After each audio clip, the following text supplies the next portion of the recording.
Faster than a speeding bullet. I ran until my muscles burned and my veins pumped battery acid. More powerful than a locomotive. An idea is like a virus. Resilient. Highly contagious. Able to leap tall buildings in a single bound.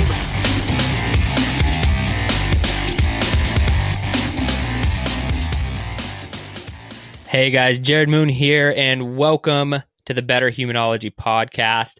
This week we have CrossFit Games athlete Lindy Barber. She has an amazing story. We talk about how she broke her back and came not just to, from a broken back to being your average athlete. We're talking about from breaking her back to CrossFit Games athlete.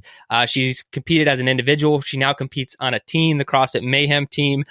Just phenomenal person, phenomenal athlete. You'll see during our conversation, she actually pushed me in a lot of different ways and things I'm going to take action on. So I'm excited for you guys to listen to it because I know you'll get some actionable steps out of it as well.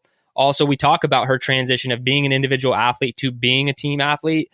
And then soccer was a major part of her life. We also discuss how soccer has shaped her as an athlete. Very interesting conversation. I really enjoyed this one, and I know you will too. So without any further ado, here is Lindy Barber. All right, Lindy, welcome to the Better Humanology podcast. I am super pumped to have you here today. Thank you so much for having me on. I'm excited to be here. Yeah, let's, I'll tell that story later. Let's start with the challenges first. So fitness challenge. Could you give all the listeners a fitness challenge today? Yeah, absolutely. So I think that what is lost in a lot of CrossFit world and in even just exercise world in general are like proper warm-ups. So my challenge to mainly everyone that I interact with is to this week or for this month, whatever your goal is, to make sure that you are properly warming up for whatever your workout is. A lot of people they feel like they're in a hurry and they want to jump right into stuff, but that's kind of what leads to injury. So always doing a proper warm-up. It doesn't have to take any longer than 5 to 10 minutes max. So adding in that warm-up is going to be hugely beneficial to overall training. And I can't tell you how many athletes I know who just take the crack their knuckles approach and get straight to work, and completely bypass any sort of warm-up. So I think that's awesome advice. If I'm honest, I used to be one of them and I saw so I think I have learned firsthand the absolute benefit to just even a quick little warm up to get your heart rate up. So that's definitely my challenge for everyone. Awesome.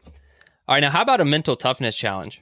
Yeah. So that's also something that I kind of search for and challenge myself on frequently. And I try to change them up to make sure that I don't get stuck in mental ruts. And the most recent one that I've actually challenged myself to is one that I've heard from a friend, is that a lot of times self-talk and the way that you talk to yourself really dictates how you carry yourself through life and how successful or non-successful you can be, even just day to day.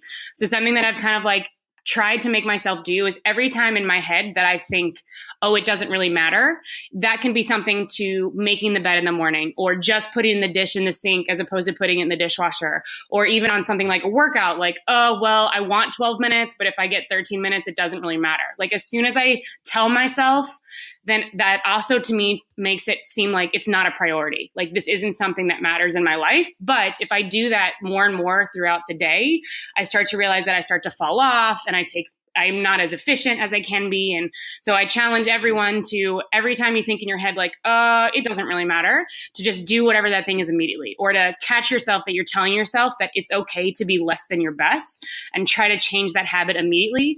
And the more you do that, the more you'll see how much more efficient and proficient you can be in your workouts, in your daily life, in your work. Really just carries over to everything.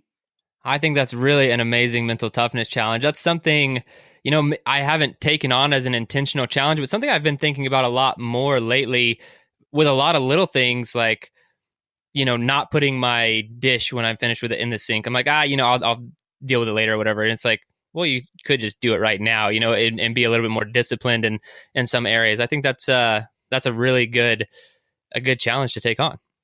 And it's honestly tougher than it sounds like, oh, that's going to be really easy to do. But as many times, even for myself, as many times as I realized that I told myself that, even in a span of 24 hours, was way more once I started paying attention to it. And it was just little stuff. And I just became a little bit more productive every day, to now it's not happening nearly as often, only because I took those 2 seconds just to push that dish in the sink, or just to clean up, or we'll go ahead and fold your laundry now instead of wait 4 days to do it. That little stuff is making a big difference every day for me. That's awesome. I'm really going to take that one to heart. I think I'm going to implement that one officially right after this podcast is over.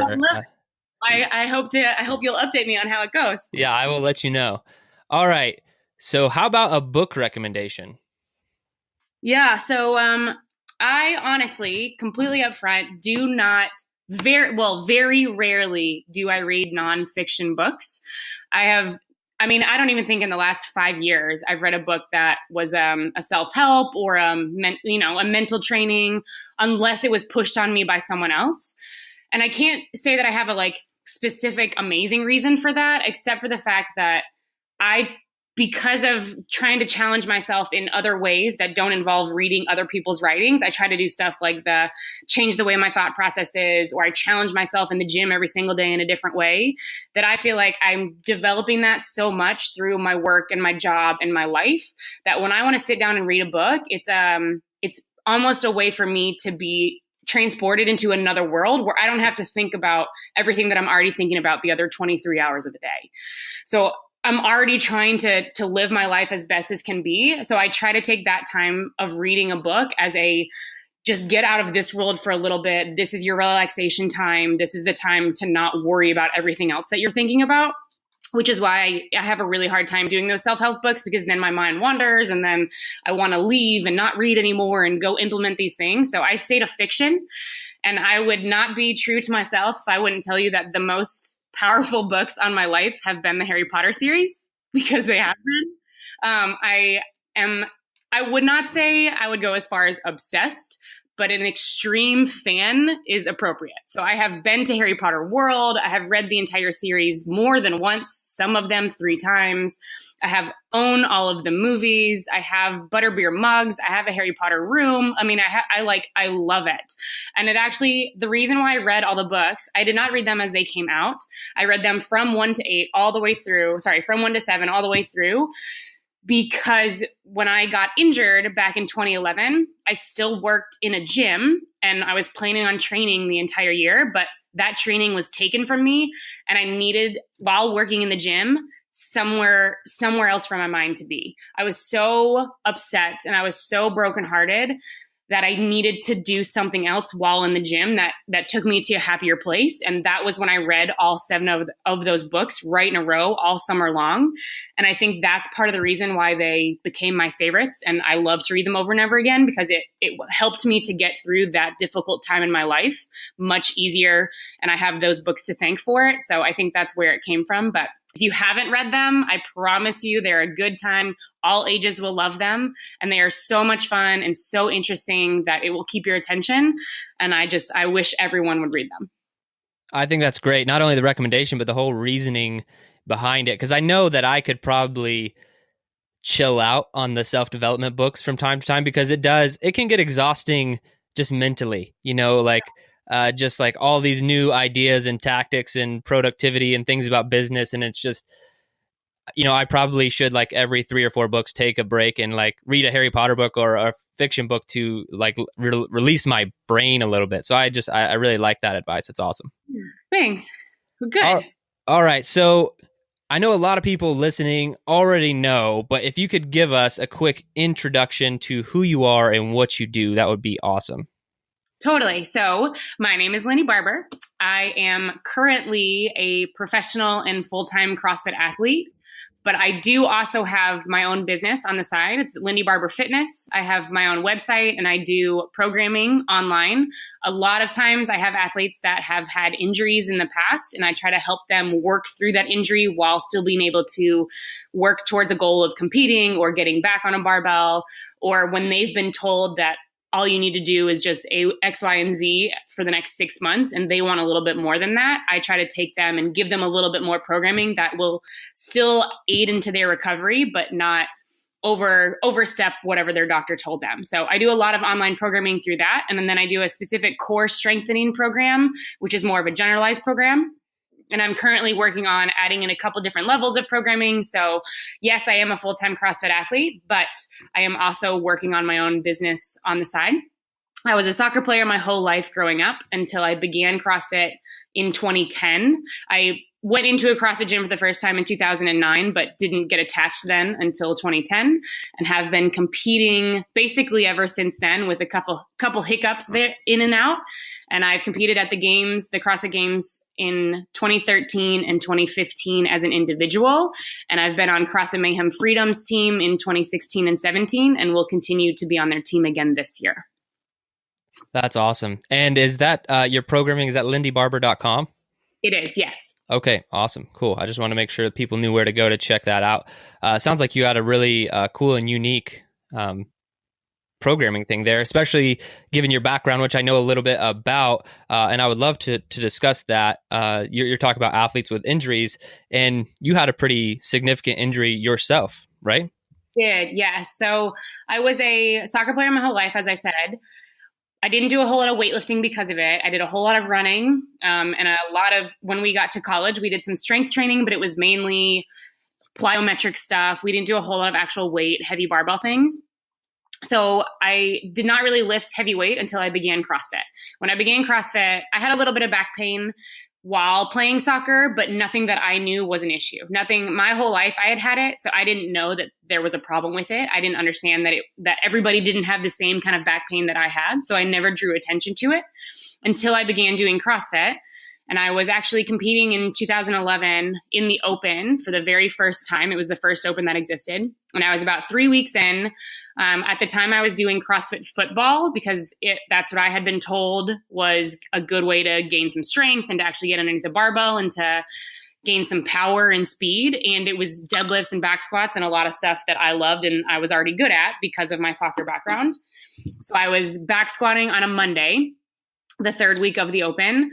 And I actually collapsed underneath the barbell, got to the bottom of a back squat, and I could feel my whole hips shift. And there was a large pop in my lower back. So I collapsed underneath the barbell. A couple days went by that I was not unable to walk. I didn't know what had happened. I had a lot of pain in my right hip and down my right leg. I went into a chiropractor because I, in my head, had told myself that my right hip was out of place because that's where all of my pain was localized. And all I needed to do was to get him to pop it back in, and then I could get back on that competition floor that following weekend because I was in the middle of a competition. So I went into the chiropractor's office. He told me that he was not going to adjust me yet until I had an x-ray. So he took an x-ray of my spine, basically came in, sat me down, and told me that I had 3 spinal conditions, none of which that I knew about before that moment. I had scoliosis, spina bifida, and another one called spondylolisthesis. And at that moment, there was no way that I was ever going to squat again. Working out was just not for me, and that I needed to go to further doctors and to go to a more spinal doctor before he would even touch me, and he was not comfortable giving me any recommendations at that time. So I took his advice to heart, obviously. I was almost out of school at this time. It was about, I think it was May. It was either April or May timeframe. And then I went home, came home to Louisville, Kentucky, which is where I'm from, and went to the U of L spinal doctor. And he took an MRI. He confirmed the same 3 diagnoses that the chiropractor had told me up at school. And on top of that, I had 2 bulging discs between my L4 and L5 and L5 and S1 vertebrae in your lower spine. And he said the exact same thing. Squatting, you'll never be able to squat again. You're not going to be strong enough to be able to do it. You need to chill out.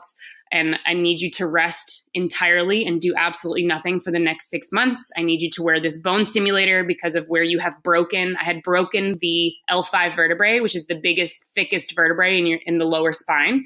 And I had broken it on either side, which is what is spondylolisthesis. So he wanted to try to fuse that back together without surgery. So for the next 6 months, I wore a bone stimulator on my lower back. This is during the time that I read Harry Potter and still worked in the gym during those 6 months.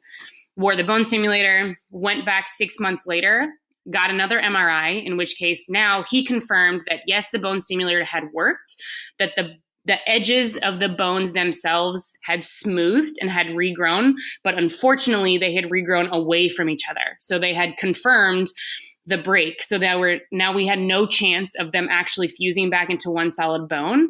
Now that L5 vertebrae was in 3 separate pieces, and basically there was nothing we could do about it except for have surgery. So we kind of talked about surgery, decided if that was going to be the best option. And what he told me was because of the spina bifida, which basically just means that in that same L5 vertebrae, you have a bone or a growth plate in that vertebrae when you are born. We all do. Every human does. But as you grow up throughout life, those growth plates turn into bone. And for whatever reason, mine stayed a growth plate. It never turned into bone. So that L5 vertebrae was already a weak point in my spine. And now I had broken that same vertebrae on either side. So for some reason, it's not growing properly. It wasn't developing into bone the way that it should.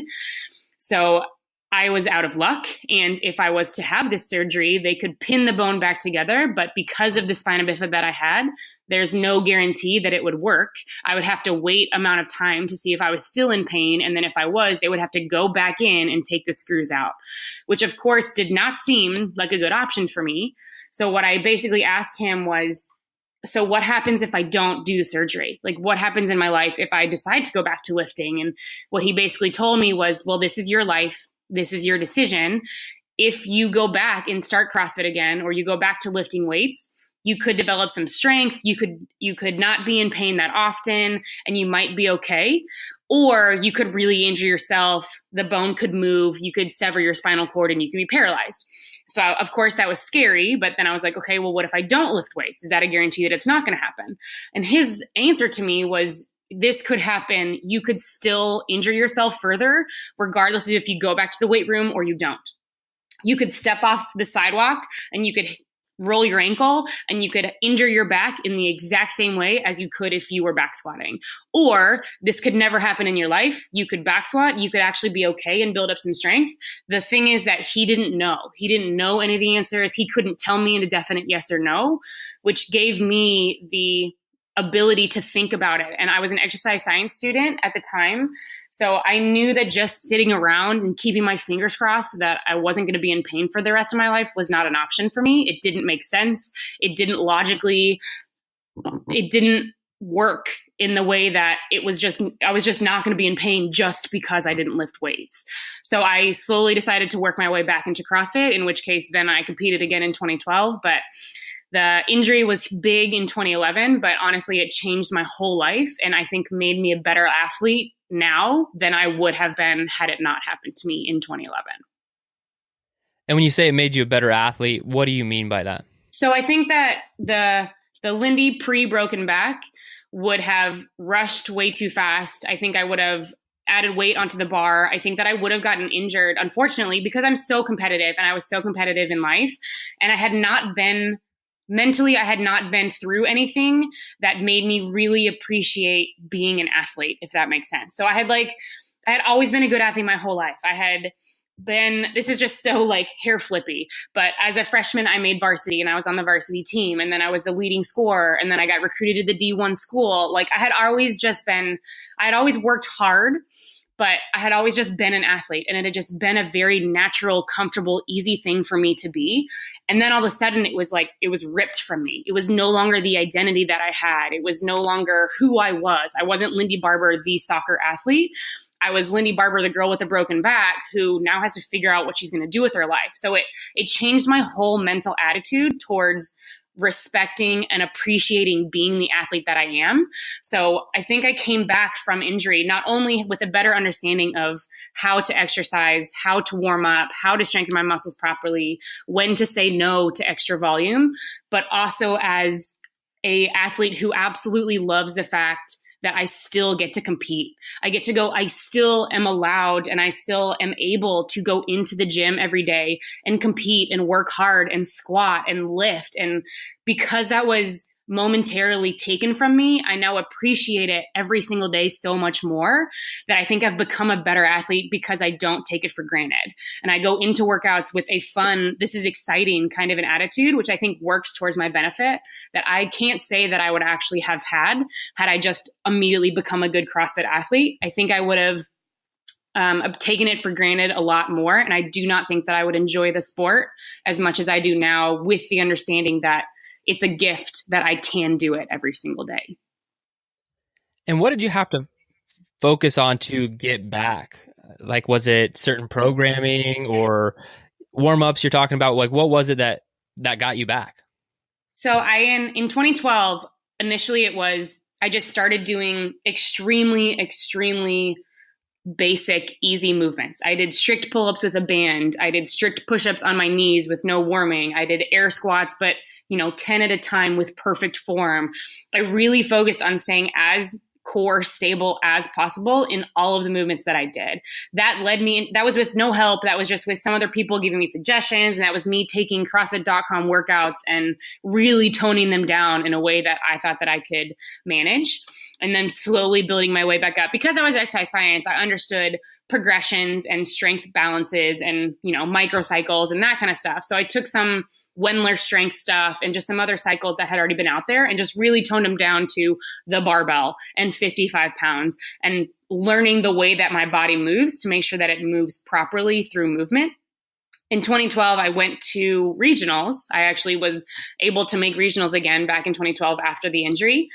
And had zero expectations, was just loving life and the fact that I was able to compete again. In that time, my sister lived up in Washington, D.C., so I had been up to visit her a couple times, and there was a gym in the area called CrossFit Fairfax, which I visited and dropped into. I had met the owner a couple times. His name was Jeff Tincher. He was a big fan of CrossFit, and we had become friends after this time, and I had been there. He watched me in the 2012 regionals, having known that I had this injury and that I had to take 6 months off, and he messaged me after the 2012 regionals and was like, "Hey, you've done a great job. I can't believe that you finished with the placement that you did.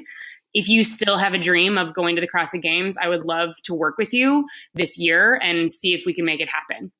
So he took me, and I of course said yes. He took me under his wing. He was my guide and savior from 2012 to 2013 because he helped to lead me back from injury into the athlete that I was able to qualify in 2013 with. I mean, he was very patient. He tested stuff with me. I know that I was a guinea pig to him, but he gave me core strengthening guidelines. We did a lot of really basic core things, just like strict toes to bar and a lot of planking and a lot of low back, like reverse hyper work and good mornings and stuff that was pure core strength on top of all of the other training. And he wouldn't allow me to do too much volume because he knew that that was going to affect the pain that was in my low back and it was going to be too much pressure. So with his help from 2012 to 2013, he guided me back into being as strong as I was, because he was basically limiting me on doing too much to make sure that we could focus just on that core program first and then kind of built it up from there.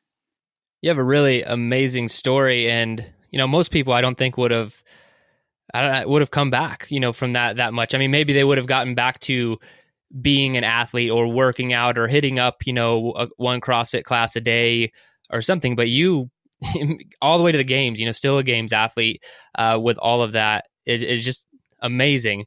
And I just think that one thing I want to mention, and because you do have such an interesting story and background, because we've had a lot of different athletes. We've had CrossFit Games athletes, individual CrossFit Games athletes who are on a team, but you actually have done both, which I think is, I don't think I've had anyone on the podcast who's actually done that. So I think that's really cool. But the one thing I want to say, just so everyone out there knows, so Lindy and I got teamed up at an athlete camp at CrossFit Mayhem. And the reason I want to bring this up is because I consider myself pretty fit, but I didn't truly know what intensity was until I worked out with Lindy. We got teamed up as partners, and she carried me on her back, and we won the workouts that we were teamed up on, which was really, really cool. So working out with a true CrossFit Games athlete with your background of both individual and team is a really cool experience for me, because like I said, that was a huge intensity lesson for me, just to see, this. It's like you escalate at this like 45-degree angle in intensity during the workout, and it just doesn't stop. And and most of us are all like up and down, like, okay, I'm going to be more intense here. Okay, back off a little more intense here. It's just such a different level. But bringing that all the way back to intensity for you as an individual athlete, since you've experienced that, and then also transitioning to being on a team, what would you say some of the big differences are, or changes in your mind are, having competed in both? Yeah, so it is very different, honestly. And when I started CrossFit, I wanted to be a team athlete. I had no intention actually of becoming an individual initially. I had been a team athlete on a soccer team literally my entire life. So I didn't know what it was yet to be an individual athlete. So when I signed up for the 2011 regional, the 2011 Open, my actual goal was to compete on a team with my gym back home in Louisville. But that year is when they implemented the rule that you have to train at that gym 50% of the time. And when I was still in school. So because I was definitely not there 50% of the time, I didn't have a choice but to go individual.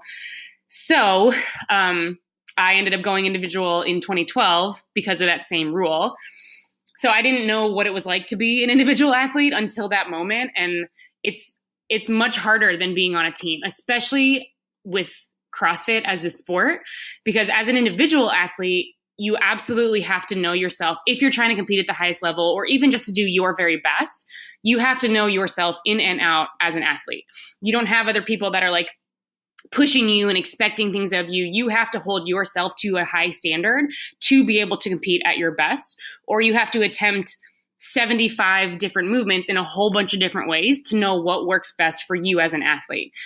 But when you're on a team, you still have to know those things about yourself, but there's more expectation because other people are depending on you. You know what you can do, but it's almost like you can push yourself a little bit more. You can get 1 or 2 more reps. You can go for 10 to 15 seconds more because you know that there are other people that are expecting you to do that thing.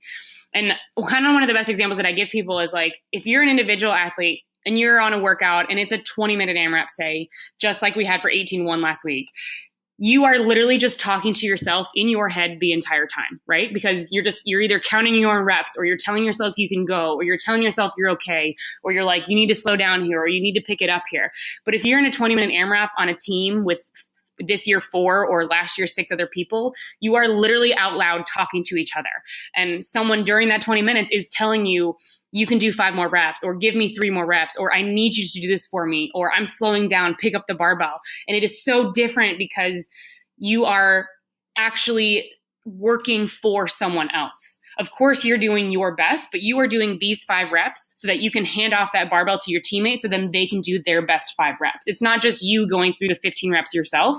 You are going as fast as you can because people are expecting you to do that. And you have to stay extremely mentally aware of what's going on, because if my teammate in front of me is supposed to do 20 reps, but oh wait, they're slowing down and the other team is catching up, I need to be aware enough to see that the other team is catching up, to tell my teammate to get off the barbell instead of doing her last 8 reps, that I need to go in and pick up. So there's almost even more working pieces going on, because you're not only just racing yourself and what you can do, but you have to be aware of everything else that's going on and how your teammates are feeling and be in tune with their emotions and how they're doing in the workout. And so it's a lot more moving pieces. But for me, because of I'm used to that, I'm used to seeing my teammates and reading them and hearing them and talking to them, it's a very comfortable place for me to be.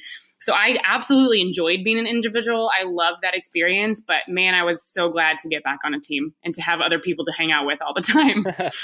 And that's one thing I want to talk about, because you kind of covered like the training and competition piece. Now, what's it like? I'd say that the team atmosphere, say year round, because you guys are always training together. I'm sure you hang out with each other a lot outside of the gym, and all of that. Like, and it seems just from what I've seen from, your social media profile and things like that, you guys seem to really like each other for the most part, from what I can see. I think that's probably a big part of your success. What is the year round like? Helping each other with nutrition and day-to-day type stuff. Totally. Yeah. So I would say that here, and I have not been on other teams, so I cannot speak to everyone else's team, but I do think just from speaking to other people and that have been on other teams through CrossFit is that I think that we have a very unique experience here, as that we absolutely are together 90% of the time. And that's at least 6 days a week training, all of us together. And that was even when we were 6 people. I mean, we were all together at least 1 time per day for 6 days out of the 7 days every single week. So, and on top of that, we live here. So our friendships go beyond just being teammates. So even if we're not working out together, we're still going to go get coffee together, or, hey, I'm going to go see this movie. Do you want to come with me? Do you want to come over and have dinner? Well, I have a lot of extras. Like that kind of stuff still happens. And it's just like, we say this a lot, and I don't know if people understand that we mean it, but we are more like a family than we are like like just teammates. Because if we were just teammates, we would get together, we would do a workout, we'd go our separate ways, and then we would just meet tomorrow morning at 9 a.m.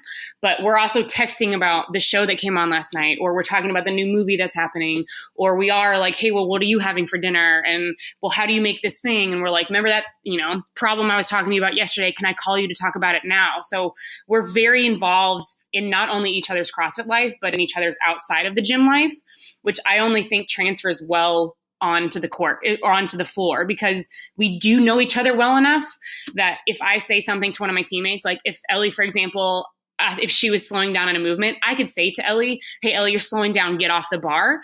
And she's not going to take it offensively because she knows that I genuinely care about her and, I like her as a person. And that kind of stuff really works well for us, as opposed to some other teams, I think, just see each other as teammates and could portray that kind of a comment as an offensive, oh, you're attacking me, you don't believe in me kind of a thing.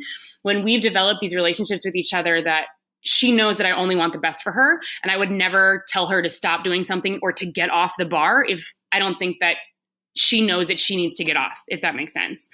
And it's also just like a family in which, yes, we love being around each other, but we do have, little fights and stuff that we have to work out. But again, it's like we have those things because we're around each other so often and we care so much about each other's well-being, that I think that's absolutely part of the success that we have as a team. And from what I hear, that's a pretty rare thing to have with that many people that are able to spend that much time together, mostly, 11 and a half months out of the year.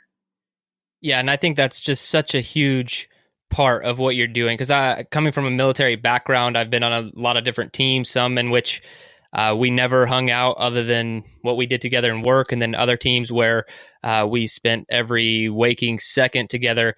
And you always functioned better with the people who, in the environments where that was the case, where you guys were looking out for each other outside of work, and, outside of all that, you really had each other's back at all moments. And I think it's really, really special and goes, like I said, goes a long way in the success that you guys have seen. So it's really cool to kind of hear the behind the scenes. Yeah. I mean, it's been such a great experience. It really has. And of course, there's been ups and downs, and there's been, frustrations along the way. And, just like any other family, you want to wring each other's necks every now and then. Right.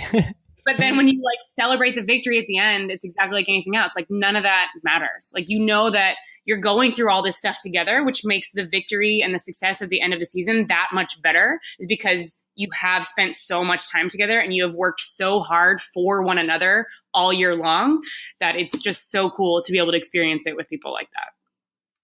So what's your training look like right now? Like, you don't have to get too specific or anything, but just like how many times per day, days per week, kind of the schedule of a CrossFit Games athlete? Yeah.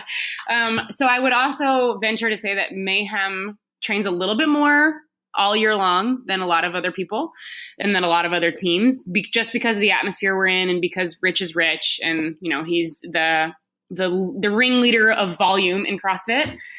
But we typically, a very, very typical day for us, pretty much all throughout the year, is to get together around 9 or 10 in the morning. We train for a couple hours, 3 hours ish, till about 12 or 1, depending on the day. We'll take a little bit of a break for lunch or errands or life or phone calls, whatever it is. And then we typically get back together around 2 or 3 o'clock and train till about 4 or 5. And this totally depends on the day and who's coming in. And this is not to say that during those hours, we're constantly moving the entire time. There are some days that during that 3-hour chunk, we're sitting around and bullshitting and hanging out and watching videos, and then we do a workout. But then there are other days that we're warming up, we're doing a lift, we're doing an accessory, we do a couple workouts, and then we go take lunch. So the volume and the intensity definitely varies by how the group is feeling and the time of year. So this time of year, specifically during these 5 weeks of the Open, we are still together, but what we are doing is very much dictated by how we as individuals are feeling. So there may be hey, let's do a couple of these things, but then everyone's changing the workout based off of what body parts are sore on them, what they, how they slept last night, if they've eaten yet, only because the Open is so individualistic. Even as a team, we still have to perform the Open workouts individually and make sure that we put up the best score we can. So these 5 weeks are a little bit less team oriented specific because of that reason. But as soon as the Open is over and we have qualified for regionals and we're done with that portion of the season, we are pretty much all the exact same workouts all day long, which are dictated by how everybody feels in the morning. So we're not on a specific strength cycle. We don't have specific workouts that we do on specific days. We do still try to swim twice a week. And once regionals gets closer and hopefully we qualify for the games and regionals is over, then we start to run and swim twice a week. So our endurance will pick up. But as far as strength cycles and stuff, we kind of, depending on how everyone's feeling, do stuff in the off season. We'll pick a strength cycle to do then. But during season, we just make sure to hit all of our lifts. We try to switch it up as much as possible. We all kind of contribute to what the program is going to be based off of how we're all feeling. And then we play it day by day, how much we're going to do based off how beat up everybody is from the last couple of days. And how, on average, how beat up would you say you feel during the week?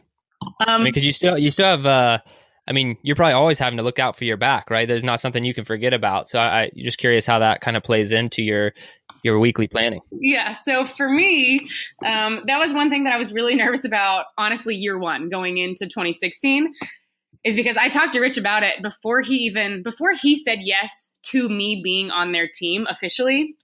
I had to tell him, like, look, buddy, I have this crazy back issue, which he already knew about at the time. I was like, but that sometimes causes me to have to rest for an entire week.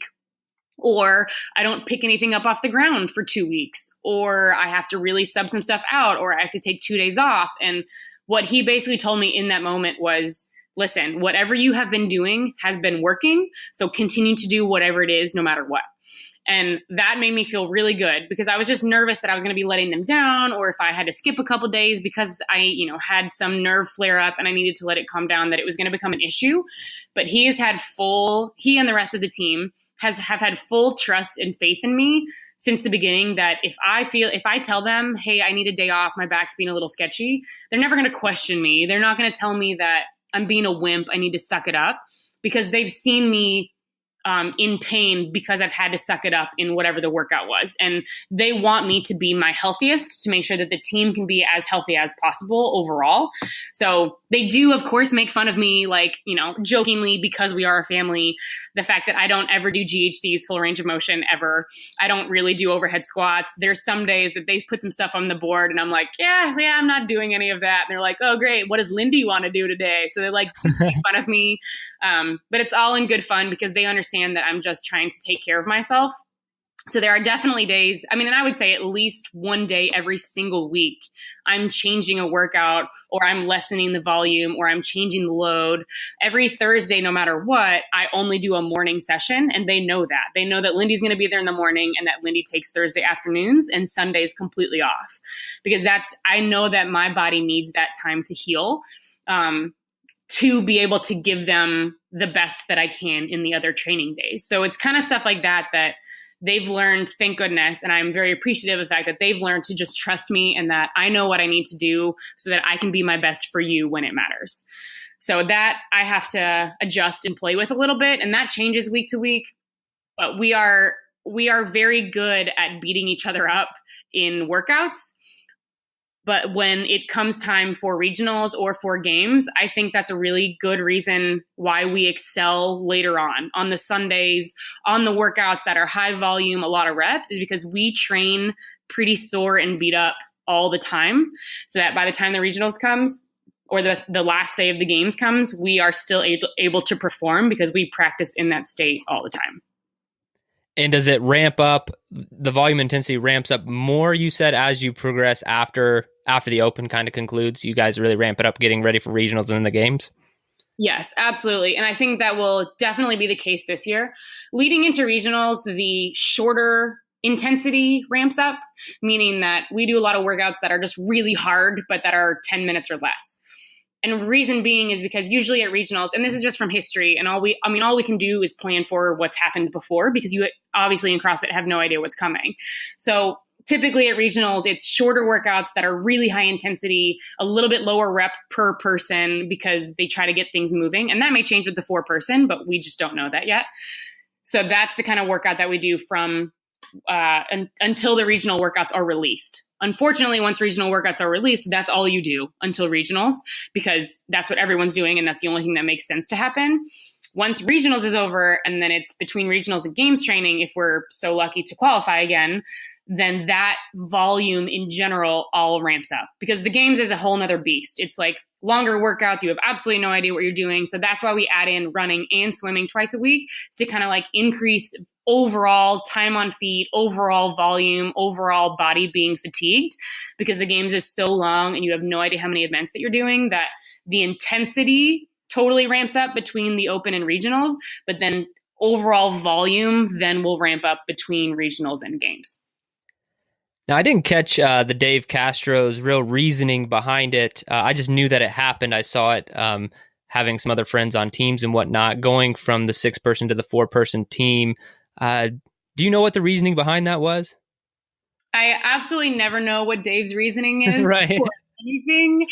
I cannot say that I know the 100% reason. What I do know is that they've been doing the 4-person team at the Invitational for a couple years now, and the events have been very exciting. And with 6 people, even being on a team with 6 people, there's a lot going on at all times. So there's a lot of moving parts. You have to have 3 or 4 judges. There's only so many things also that you can kind of do with all 6 people, that I do think it limits a little bit the style and the types of workouts that they could give us if they actually wanted to test the entire team.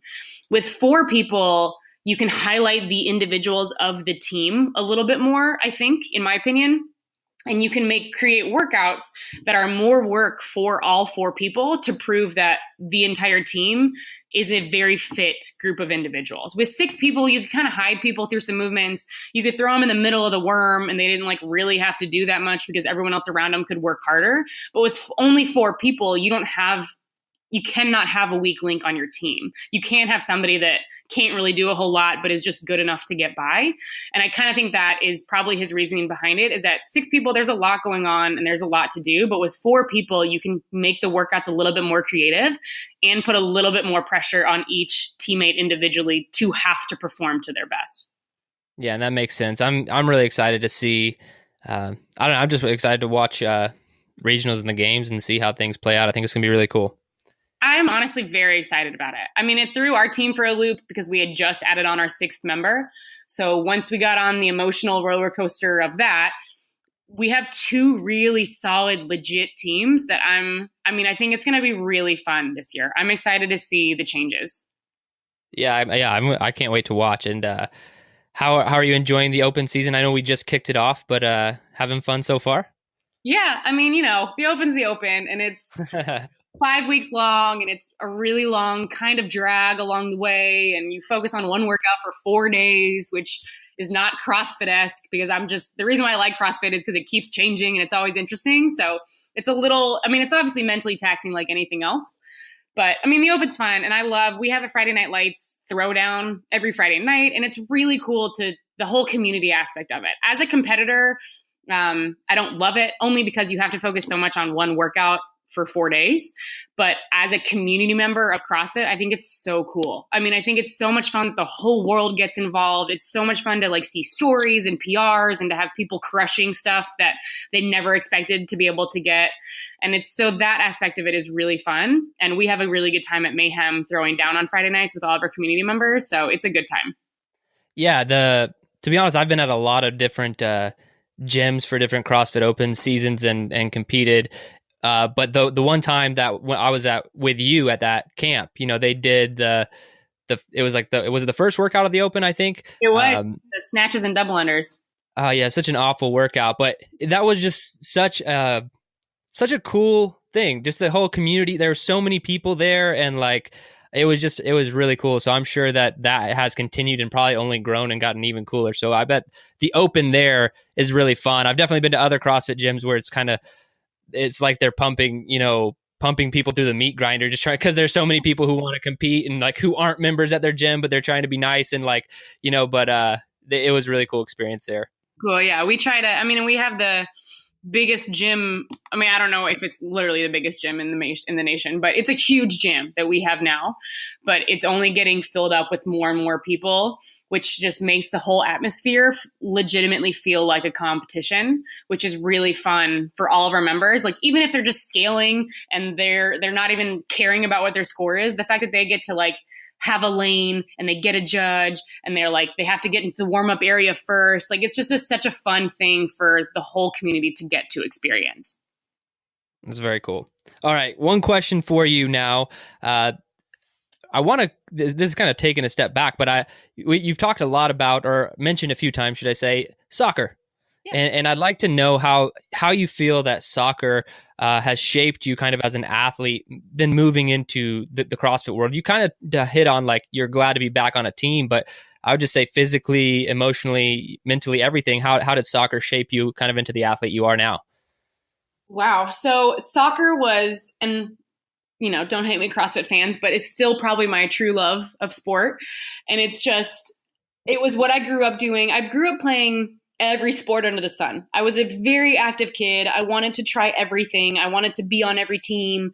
I had 3 practices at the end of every day because I was like basketball, I was soccer, I tried volleyball, I was a cheerleader for I think 3 days. But it was like I wanted to try everything. I was on a jump rope team for 8 years. I played the drums for 6 years. So it was just like I wanted to do everything. Soccer was the one that became my absolute favorite sport. It was the one that I fell in love with doing. I thought I was the best at it. I didn't have a whole lot of hand-eye coordination, so foot-eye was a little bit more of my thing. So it grew into my primary sport, my year-round sport. And it developed friendships. I think it gave me absolute confidence, but it also, I was a very good soccer player, but I was never going to be on the U.S. team. I was never going to be the athlete of the year for the whole nation of women's soccer. So I still had a little bit of ups and downs through that. There was a couple teams that I wasn't a starter, so I had to work my way through it. So that was a great way for me as I was growing up to learn how to work hard to achieve what you want. And my parents were never sugarcoating people. Like, they wanted me to be my best and they were proud of me.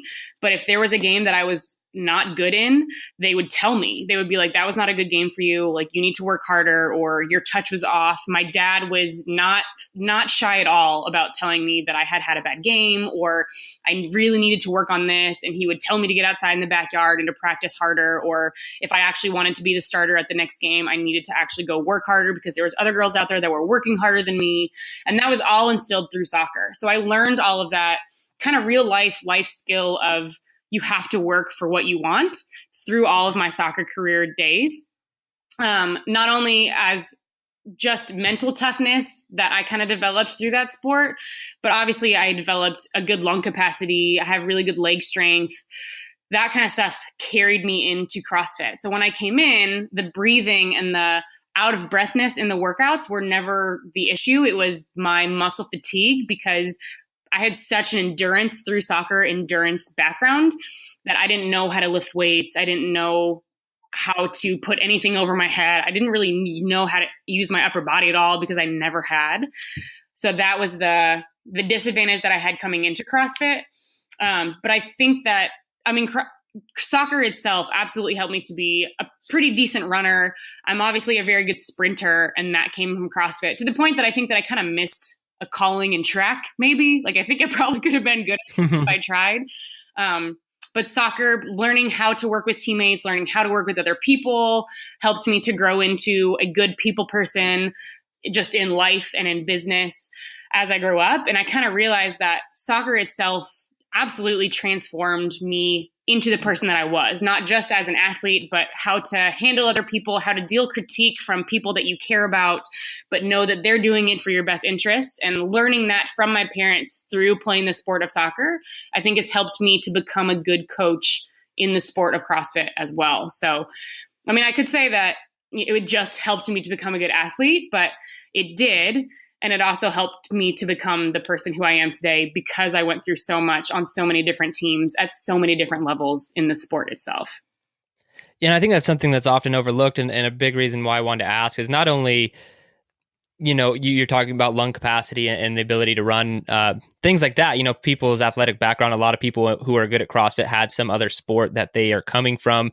Because I don't think we've actually made it to the generation yet where you were raised on CrossFit. You started CrossFit when you were whatever, 10 or 12 years old, and you've been doing it your whole life. I'm sure we'll see those athletes start to pop up at the games over the next couple of years. But I always like to hear kind of what your athletic background was and how it shaped you, because I know that that's an important part of your life and how you got to where you are.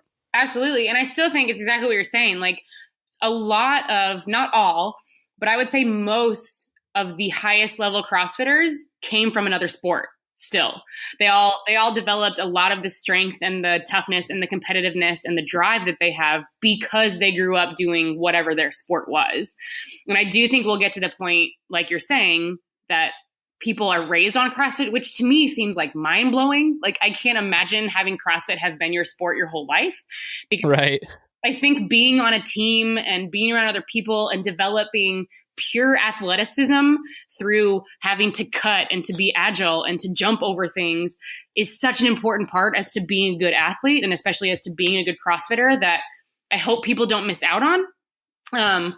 But I do think we're going to get there, and I think it'll be interesting to see what those athletes are like.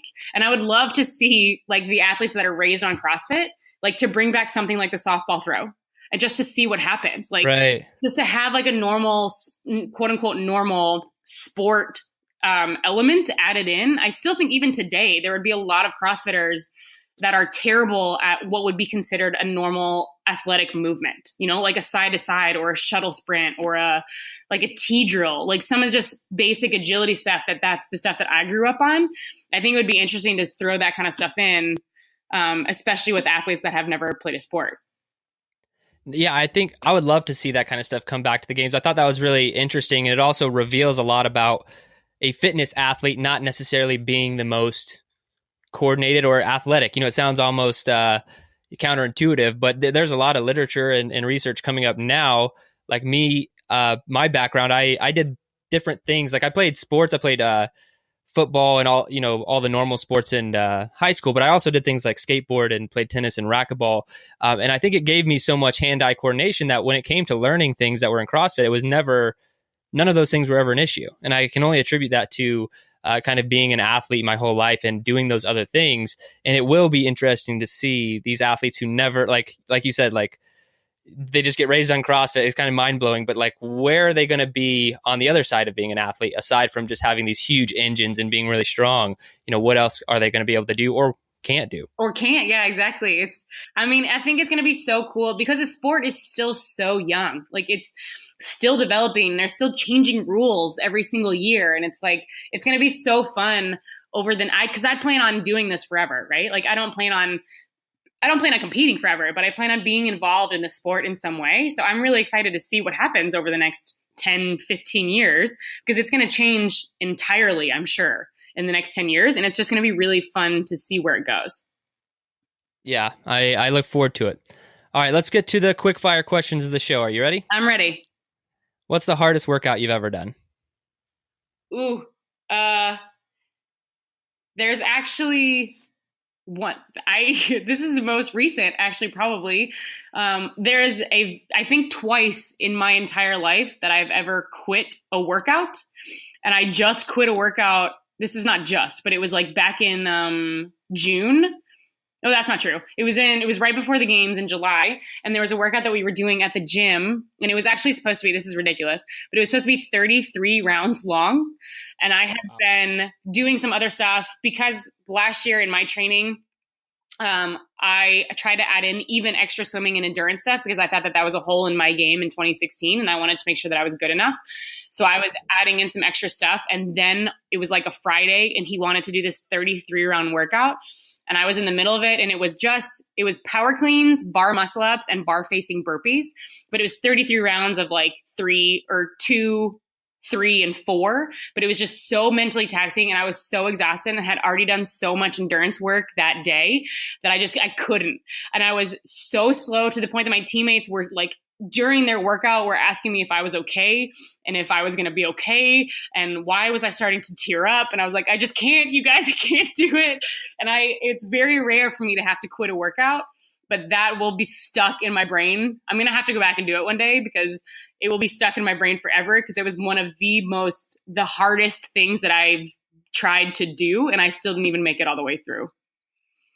That's a great. I have a very similar story. There's this workout that haunts me to this day that I quit years ago, and you have to deem that as like one of the hardest you've ever done, right? If you quit it, like it had to have been. Like if I finished all the other ones, they couldn't have been that bad. So that absolutely has to be one of the hardest. To make me so upset that I had to quit it, like that's pretty hard workout. Oh yeah. All right. In your opinion, what's the best activity for building mental toughness? Oh my gosh.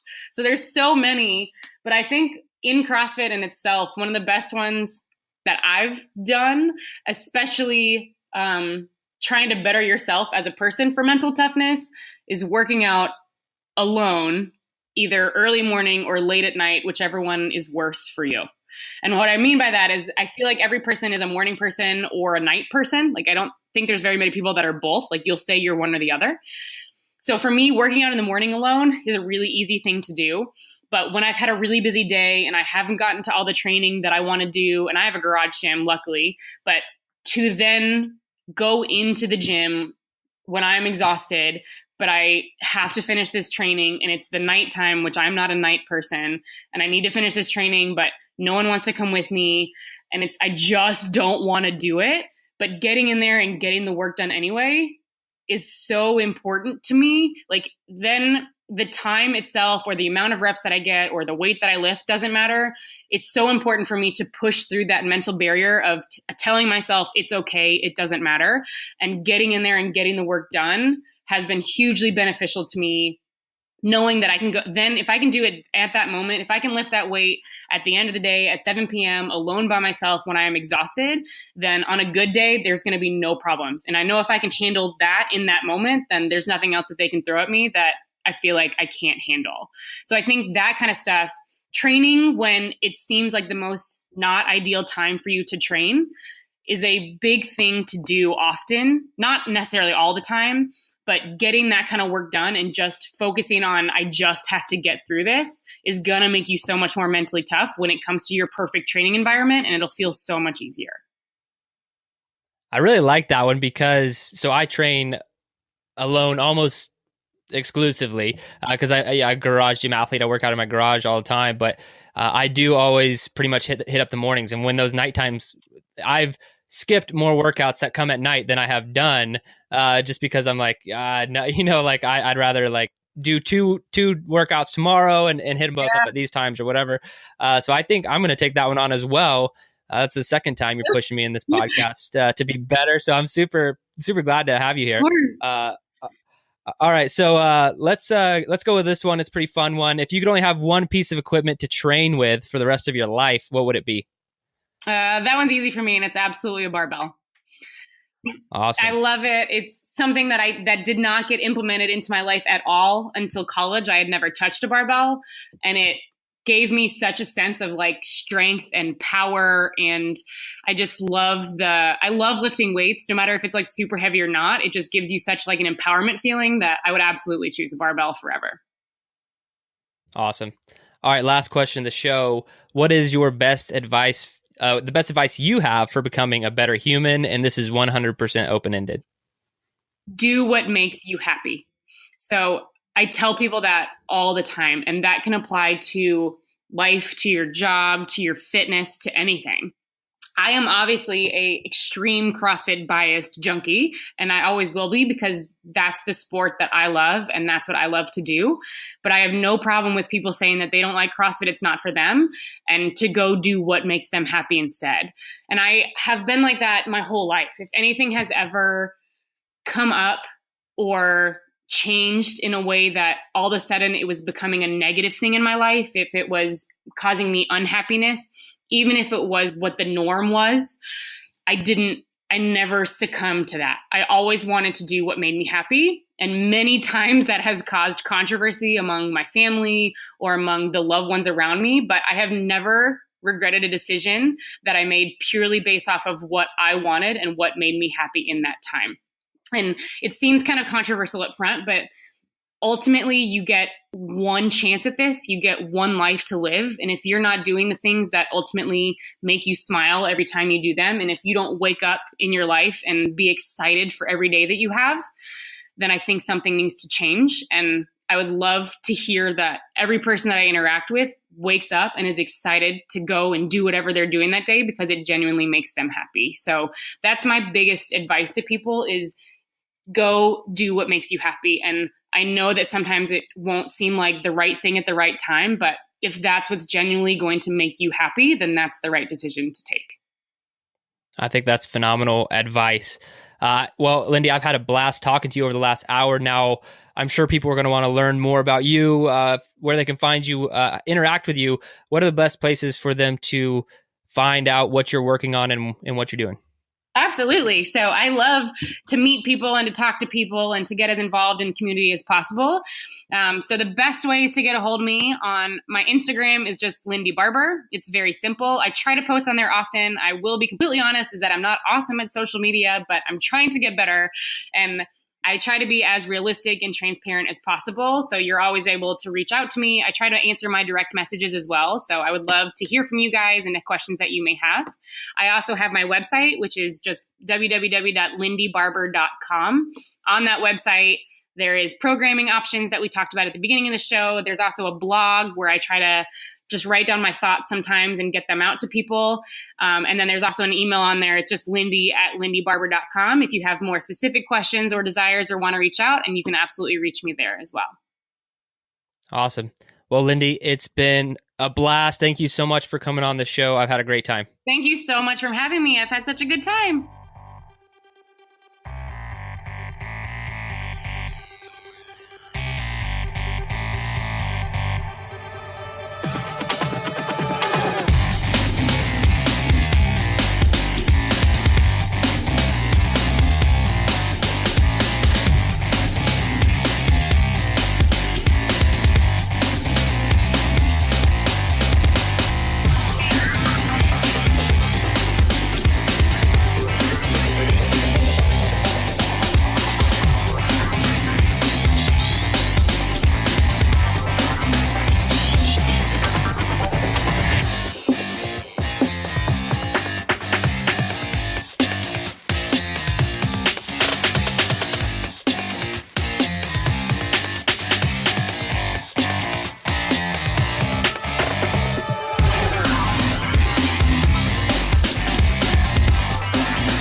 Your best.